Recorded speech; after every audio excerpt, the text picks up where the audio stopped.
India का largest container port Mumbai का Jawaharlal Nehru port trust है, जहां से 60 लाख कंटेनर्स गुजरते हैं हर साल। 7.8 करोड़ टन का कार्गो मूव करता है इस 8,400 एकड़ फैले पोर्ट से। इसे नावा शिवा पोर्ट के नाम से भी जाना जाता है। 1989 में ये बनकर तैयार था, जिसे मुंबई पोर्ट ट्रस्ट पर बर्डन कम करने के लिए बनाया गया था। आज JNPT इतना बड़ा कैसे बन गया, इसके बारे में जानने के लिए हमें कुछ साल पीछे जाना पड़ेगा। मुंबई के स्थापित होने से भी पहले की बात है ये, जब ये शहर नहीं था बल्कि 7 आइलैंड्स में बटा हुआ था। अर्ली 1500s में पोर्चुगीज पहली बार इधर आए और धीरे धीरे बसना शुरू कर दिया। इसी दौरान उन्हें ट्रेड बढ़ाने की जरूरत पड़ने लगी अपने सोल्जर्स की बेसिक नीड्स पूरी करने के लिए। तब उन्होंने माहिम, परेल और वर्ली जैसे एरियाज में टेम्पररी ट्रेड पोर्ट्स बनाए। 1530s में मुगल एम्परर हुमायूं के साथ ट्रीटी साइन करके पोर्चुगीज को एक प्रॉपर कंट्रोल मिल गया इस रीजन का। अर्ली 1600s में ज्यादा ट्रेड एक्टिविटीज ना होने की वजह से उन्होंने कोई मेजर पोर्ट बनाना जरूरी नहीं समझा। ज्यादातर वो सूरत का पोर्ट ही इस्तेमाल करते थे, जो वो 1514 में बना चुके थे। 1661 में पोर्चुगल की रानी कैथरीन ऑफ ब्रगैंजा की शादी चार्ल्स सेकंड ऑफ इंग्लैंड से की गई। इस शादी की डील में पोर्चुगीज कंट्रोल में जो कुछ आइलैंड्स थे उनको ब्रिटिश एम्पायर को देना पड़ा।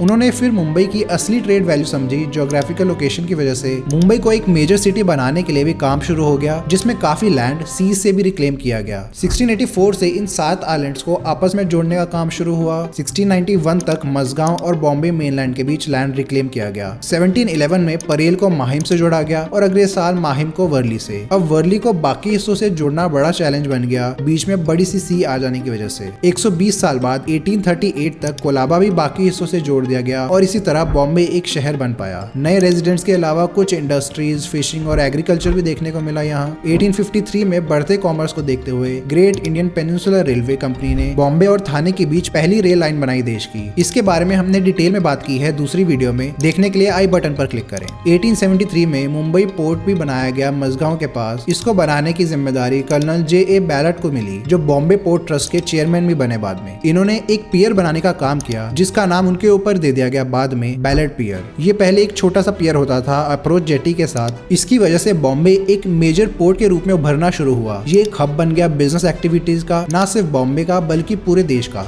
इसके 15 साल बाद 1888 में विक्टोरिया डॉक को खोला गया, जो बॉम्बे की पहली मॉडर्न डॉक फैसिलिटी बनी। अर्ली 1900s तक बॉम्बे के शिपिंग ऑपरेशंस में काफी तेजी आई। दोनों वर्ल्ड वॉर्स के दौरान इसका काफी उपयोग बढ़ गया। वर्ल्ड वॉर 1 में इधर शिप्स को रिपेयर और रिफ्यूल भी किया जाने लगा, ताकि उन्हें वॉर जोन्स तक भेजा जा सके। ये पोर्ट वॉर स्ट्रेटेजीज के लिए काफी जरूरी था और लोकेशन भी इसकी इंपॉर्टेंट साबित हुई एशिया पैसिफिक थिएटर के लिए। वर्ल्ड वॉर 2 के समय भी इधर शिप्स को वेपन, एम्युनिशन और बाकी एसेंशियल सप्लाईज को ट्रांसपोर्ट करने के लिए इस्तेमाल किया जाने लगा। उन्होंने अपने सिक्योरिटी मेजर्स और डिफेंसेस को भी स्ट्रेंथन किया, ताकि पोर्ट को एनिमी अटैक से बचाया जा सके। विक्टोरिया डॉक में वॉरशिप SS फोर्ट स्टिकाइन का बहुत बड़ा एक्सप्लोजन हुआ 14 अप्रैल 1944 को। इसमें एक्सप्लोसिव शिप किए जा रहे थे, जिनको अनलोड करते समय एक एक्सीडेंट से काफी बड़ी आग लग गई और एक बड़ा धमाका देखने को मिला, जिससे काफी नुकसान हुआ शिप्स, पोर्ट्स और लोगों को। फोर्ट स्टिकाइन तो पूरी तरह डिस्ट्रॉय हो गई, अपने साथ 13 और शिप्स को डिस्ट्रॉय कर दिया। 800 से ज्यादा जाने गई। कई एस्टिमेट्स के हिसाब से तो ये फिगर 1300 से भी ज्यादा है और 2500 लोग इंजर्ड हुए इसकी वजह से। 50,000 टन से ज्यादा फूड ग्रेन्स और 50,000 टन की शिपिंग भी डिस्ट्रॉय हो गई और जो पोर्ट को भारी नुकसान हुआ वो अलग। बहुत बड़ी फायर थी, जिसे बुझाने में 3 दिन लग गए। पोर्ट के रिफर्बिशमेंट और रिपेयर का काम सालों चला, इंडिपेंडेंस के बाद तक। 1950s में बुचर आइलैंड में मरीन ऑयल टर्मिनल को ऑपरेशनल कर दिया गया 3 जेटीज के साथ, जो बड़े क्रूड ऑयल और ऑयल प्रोडक्ट टैंकर्स को हैंडल कर सकते थे। इसके अलावा बैलेट पियर में एक्सटेंशन किया गया 1970s में एक नया पैसेंजर बर्थ डालकर, स्पेसिफिकली लग्जरी क्रूजेस के लिए। कंटेनराइजेशन के बढ़ने से मुंबई पोर्ट में पहला कंटेनर वेसल आया अमेरिकन प्रेसिडेंट लाइन का। ऐसे ही दूसरे कंटेनर ट्रैफिक को हैंडल करने के लिए पोर्ट की फैसिलिटीज को अपडेट किया गया 1980s में, जिसमें कंटेनर हैंडलिंग इक्विपमेंट रखा गया, कंटेनर फ्रेट स्टेशंस बनाए गए, रेलवे लाइन को कनेक्ट किया गया इससे, जो कंटेनर्स को पोर्ट से लेकर अंदरूनी शहरों तक ट्रांसपोर्ट कर सकते थे। 1984 तक एक और ऑयल बर्थ का निर्माण किया गया, जो टैंकर्स को 1,25,000 डिस्प्लेसमेंट टन टैंक रिसीव कर सकता था। इस दौरान मुंबई पोर्ट को काफी प्रॉब्लम्स भी फेस करनी पड़ी, जैसे चैनल में shallowness, road congestion, rail traffic congestion और लेबर इश्यूज, जिसकी वजह से एक नए पोर्ट की जरूरत पड़ी, जो इधर से बर्डन थोड़ा कम कर सके। यहाँ एंट्री हुई JNPT की। बढ़ते कार्गो और कंटेनराइजेशन को देखते हुए अथॉरिटीज ने अर्ली 1980s में डिसाइड किया अपनी कैपेसिटी को बढ़ाने के बारे में, यानी सी और लैंड ट्रांसपोर्ट फैसिलिटीज को इंप्रूव करना, जैसे नए berths, railway lines, truck lanes और storage facilities. Bombay port trust उस समय का लीडिंग पोर्ट होने के बावजूद इसके लिए तैयार नहीं था, इसलिए सरकार ने एक नए पोर्ट बनाने के लिए नावा शेवा को चुना। ये इंडिया का पहला कंटेनर पोर्ट बना। तब नावा शेवा सिर्फ एक फिशिंग विलेज था और मुंबई और नवी मुंबई दोनों के प्रॉक्सिमेट डिस्टेंस पर होने के कारण ये एक सूटेबल जगह बनी। 6385 एकड़ के एरिया में बनाया जाना था। लैंड एक्विजिशन में कोई मेजर चैलेंज नहीं आया तो ये काम आसानी से हो पाया। 1986 में इस पोर्ट का पाइलिंग वर्क शुरू हुआ, जिसके बाद कंस्ट्रक्शन शुरू हुई। लगभग 1100 करोड़ रुपए लगे इसे बनाने में, जिसमें से 957 करोड़ अलग अलग एजेंसी से लोन के रूप में प्राप्त किए गए। मुंबई पोर्ट ट्रस्ट से 343 करोड़, वर्ल्ड बैंक से 328 करोड़, गवर्नमेंट ऑफ इंडिया से 225 करोड़, कांडला पोर्ट ट्रस्ट से 50 करोड़ और चेन्नई पोर्ट से 10 करोड़। 1989 में पोर्ट का फेज 1 बनकर तैयार था। कंटेनर टर्मिनल्स और मॉडर्न कार्गो हैंडलिंग फैसिलिटीज के साथ तब 15 लाख TEUs की कैपेसिटी थी इसकी। अगले कुछ सालों में इसका दूसरा फेज, प्राइवेट टर्मिनल और लिक्विड कार्गो टर्मिनल भी खुल गया। लिक्विड टर्मिनल से इंडिया की सबसे बड़ी कमोडिटी रिफाइंड पेट्रोलियम और क्रूड ऑयल का आना जाना लगा रहता है, जिससे भारत पेट्रोलियम और इंडियन ऑयल ऑपरेट करते हैं। शिप्स की साइज लगातार बढ़ रही है, तो उनको अकोमोडेट करने के लिए भी पोर्ट में रेगुलर अपडेट्स करने की जरूरत पड़ती रहती है, जैसे टर्मिनल साइज और कैनाल डेप्थ को भी बढ़ाना और स्टोरेज और लॉजिस्टिक्स को इंप्रूव करना। 2012 में कैनाल्स को डीप और ब्रॉड किया बोस्कालिस इंटरनेशनल कंपनी ने, और 2018 में चौथा कंटेनर टर्मिनल भी बन गया। इस साल यहाँ से 7.8 करोड़ टन का कार्गो ट्रांसपोर्ट हुआ है, पिछले साल से 3% ज्यादा। टोटल 58.3 लाख TEUs हैंडल किए हैं, पिछले साल से 6% ज्यादा। TEUs कार्गो ट्रांसपोर्ट करने वाले कंटेनर्स को कहते हैं। 20 फुट इक्विवेलेंट या TEU एक यूनिट बनाया गया है जो कार्गो को कैलकुलेट करने के लिए इस्तेमाल किया जाता है। एक स्टैंडर्ड 20 फुट लंबे शिपिंग कंटेनर के वॉल्यूम को 1 TEU कहते हैं। इंडिया के पोर्ट्स में हर साल 262 करोड़ मेट्रिक टन का कार्गो हैंडल होता है, जिसमें से 161 crore metric ton major port से और बाकी 101 करोड़ मेट्रिक टन दूसरे छोटे पोर्ट से हैंडल किए जाते हैं। फॉरेन ट्रेड की पूरी वैल्यू 2021-22 में थी 3.5 लाख करोड़ एक्सपोर्ट्स के लिए और 5 लाख करोड़ रुपीस इंपोर्ट्स के लिए। सभी पोर्ट्स को मिलाकर लगभग 95% वॉल्यूम सीबॉर्न ट्रेड से होती है और टोटल 70% वैल्यू ये हैंडल करता है। नेबरहुड फर्स्ट पॉलिसी के तहत भारत ने बांग्लादेश, म्यांमार, नेपाल और भूटान के साथ ट्रीटी साइन किए हैं ताकि सी ट्रेड को बढ़ावा मिले, सफर का समय कम हो और नॉर्थ ईस्ट स्टेट्स में भी आसानी से पहुंचा जा सके। GNPT देश का 52% कंटेनराइज्ड कार्गो वॉल्यूम अकेले ही हैंडल करता है। ये दुनिया के टॉप 100 कंटेनर पोर्ट्स में 28th नंबर पर आता है और JNPT को दुनिया भर में 200 से ज्यादा पोर्ट से कनेक्ट किया गया है। इसे फ्यूचर के लिए और एक्सपैंड किया जा रहा है। टर्मिनल 4 का फेज 2 मार्च 2026 तक शुरू होने की उम्मीद है, जिसे मिलाकर सालाना कैपेसिटी 48 लाख TEUs तक बढ़ जाएगी पूरे पोर्ट की।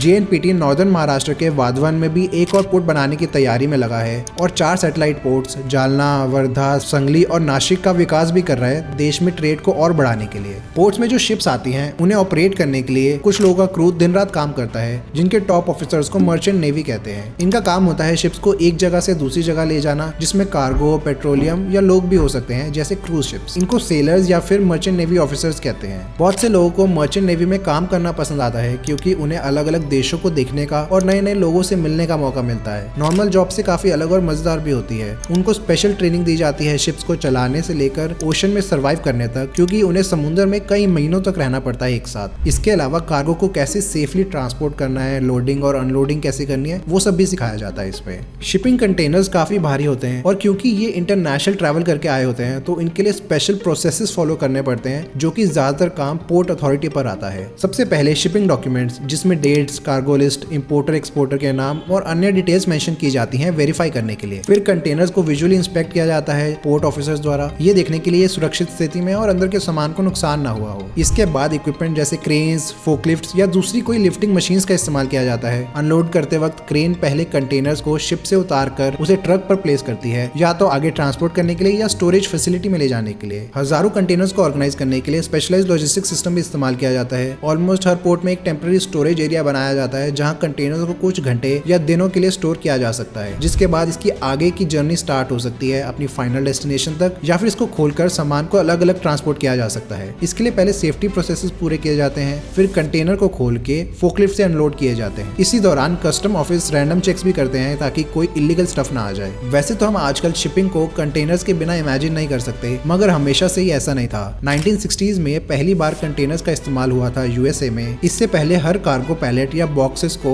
एक एक करके लोड और अनलोड किया जाता था, जिसमें शिप्स का काफी टाइम वेस्ट हो जाता था पोर्ट्स पर। कंटेनर्स का फायदा देखते हुए अर्ली 1970s में यूरोप और जापान ने भी इसे एक्सेप्ट करना शुरू किया और धीरे धीरे काफी पॉपुलर हो गया ये मेथड। अब कंटेनर्स भी बड़े हो चुके हैं पहले से काफी ज्यादा, और उनको उठाने के लिए पोर्ट्स में स्पेशल ट्रेन, स्टोरेज स्पेस और रेलवे लाइंस का होना भी अब जरूरी बन गया है। कई एक्सपर्ट्स कंटेनर शिपिंग को 20th सेंचुरी की एक मेजर ट्रांसपोर्ट रेवोल्यूशन भी मानते हैं। स्टैंडर्डाइज्ड कंटेनर्स का इस्तेमाल बड़े नुकसान और समय को बचाता है। सामान सिर्फ एक ही बार पैक करके अलग अलग मोड्स ऑफ ट्रांसपोर्ट जैसे ट्रक्स, रेल और शिप से ट्रांसपोर्ट किया जा सकता है, बार बार अनपैकिंग और रीपैकिंग की जरूरत नहीं पड़ती, जिससे पोर्ट चार्जेस और डीमरेज कॉस्ट भी कम हो जाती है। ट्रेडिशनल कार्गो शिप्स जो अपना सामान पुराने तरीके से अनलोड करते हैं, उन्हें आधे से ज्यादा या कई केसेस में तो 70% टाइम पोर्ट्स में गुजारना पड़ता है लोडिंग अनलोडिंग में। जितना टाइम शिप्स पोर्ट पर बिताती हैं, उतना उनके लिए कॉस्ट ज्यादा पड़ती है और नुकसान हो जाता है। आजकल शिप्स के साइज भी बहुत बढ़ गए हैं। MSC इरीना आज दुनिया की लार्जेस्ट कंटेनर शिप है, 400 मीटर लंबी और 61 मीटर चौड़ी। ये कई स्काईस्क्रेपर से भी बड़ी है और एक बार में 24,000 TEUs को कैरी कर सकती है आसानी से। ऐसे ही सुपर टैंकर्स भी बने हैं जो ऑयल को ट्रांसपोर्ट करते हैं ह्यूज अमाउंट में। इनसे ओवरऑल पर टन शिपिंग कॉस्ट कम हो जाती है, इसीलिए इनको बनाया जा रहा है। क्रूज लाइनर्स भी आजकल काफी पॉपुलर हो गई हैं, जिसमें लोग लग्जरी हॉलिडेज मना सकते हैं डिफरेंट लोकेशंस के बीच सफर करके। कार्गो शिप्स में कई बार स्मगलिंग और ड्रग ट्रेड का भी आरोप लगता रहा है। मल्टीपल केसेस में इंडियन अथॉरिटीज ने